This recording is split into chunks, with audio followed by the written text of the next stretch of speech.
Hi, I'm Sarah from The Upcoming. A real pleasure to be able to speak to you here in beautiful, beautiful Cannes. Maybe you could kick off with a brief introduction to your film, Sick of Myself. If people don't know anything about it, what can they expect? It seems to be confusing what to expect and even how to digest the film, which I think is deliberate. It is somewhere between comedy and horror. I guess it's an uncomfortable comedy, or as we've said, an unromantic comedy, but it was also presented at the festival as almost a comedy. Yeah. And where did you get the inspiration? What was kind of the genesis of the idea? There's so many little things, from everything of like being honest about my own worst sides of narcissism and a specific need for attention, and then of course that I think is very relatable to anyone who lives in the modern life. And the difference between most people in this character is that she doesn't have any breaks and no self-awareness, and just goes uncomfortably far in her search for recognition. It feels like there's been quite a lot of films and series lately about these people who kind of pretend to be someone else.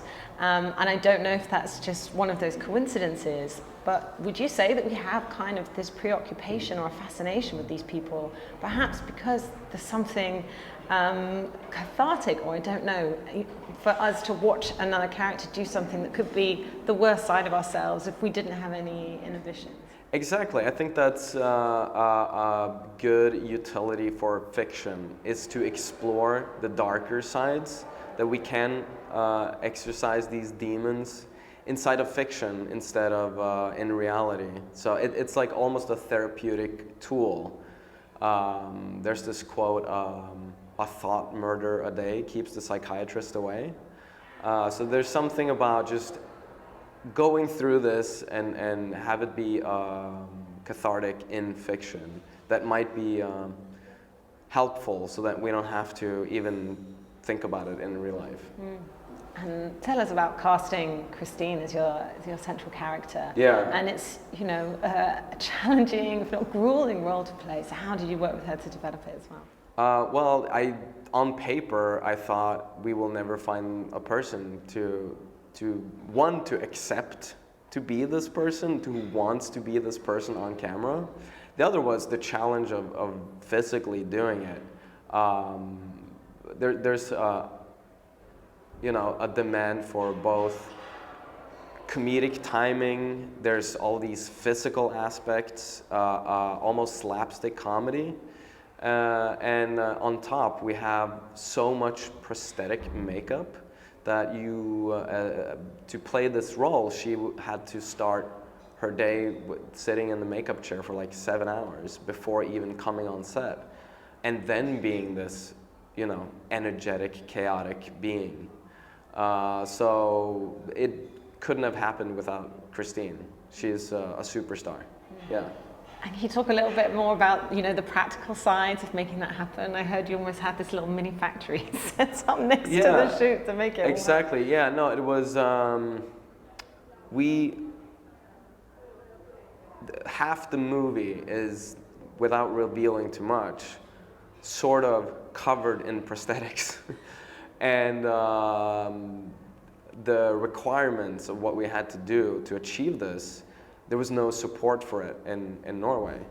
And in the development of this project, I found Izzy Galindo, a New York-based prosthetics designer, who was artistically crazy enough to pull it off, but also had the stamina to go to Norway with us and set up his own little makeshift factory to create prosthetics, to design them, to make them, to put them on. Like, he did everything. He was I feel like he is one of the stars in the movie, actually, for doing that. Yeah. And I read also that, interesting enough, he's got a film here. David Cronenberg was actually one of the people that perhaps sparked your interest in this side of things. Exactly, yes. It's so good to be a part of the festival with part of the inspiration is here. Not only Cronenberg, but Östlund and even Desplechin. These were three filmmakers that we were talking about as we were preparing the film, and now they're all here. It's fantastic. And what else can you tell us about the look and the feel of the film? Because despite its perhaps like dark tendencies, you've made everything look very beautiful. So exactly, yeah. There was, we had to balance it. I wanted it to be visually appealing and grotesque at the same time. What I aimed for was creating a beautiful film that portrayed terrible things. And I think the packaging around it makes it maybe a little bit easier to swallow. And we shot it on 35 millimeter, and we just wanted it to look gorgeous, even though it has all these kind of horrific elements in it. And can you tell us about tone as well? Because I just love, things that do flip between, like realism, satire, and you've got that comic tragedy blend going on as well. So how do you walk that line, carefully to balance the things? I don't even know. I just tried, and I was sitting in the edit, and I thought, will this work? I don't know. It's one scene, it's horror, and then 2 seconds later, it's comedy. So I guess it was a risk that I hope and think paid off. It seems to have, I just saw it for the first time with an audience yesterday. People were laughing at the right places. And it seems like the reaction was as hoped. And so I think it all paid off in the end. But I didn't have like a recipe for. Even I was kind of confused when writing it and shooting it. Like, is this supposed to be funny or tragic? I'm not sure. I think any response is okay. I think people laugh at different parts. And I think it is like deliberately confusing. Yeah. And do you think it's still kind of a brave decision to have not particularly likable protagonists, particularly when they're female? But we're kind of maybe moving past that, but it's a process. Yeah, there is kind of a longer history of male difficult characters. The list for female difficult characters is shorter. Again, it was a gamble. It is, of course, easier to charm people with a likable character. But we, from the beginning, have said we're aiming for characters that are watchable, not necessarily likable. And I think there's great cinema and humor and everything in these kind of morally corrupt characters. Yeah, I think they make for good cinema. And what do you hope people will take away from watching it? Because I guess there's the kind of visceral level of sitting in the cinema and watching it and experiencing the discomfort. Yeah. And then there's also perhaps the themes that arise, in terms of the satire and perhaps, reflecting on our lives. Yeah, I think it's, hopefully it's somewhat relatable where these feelings come from. And that we all just have fun watching someone go so far and beyond what anyone else would do, and just enjoy the thrill of watching someone fumble and slouch towards a horrible place in a cinematic, comedic, and hopefully enjoyable way, even though it is difficult to watch it sometimes. And just finally, what does it mean to you to have your film playing here at Cannes, as you mentioned, amongst these other films? And if you can also say if you already know what you're going to work on next.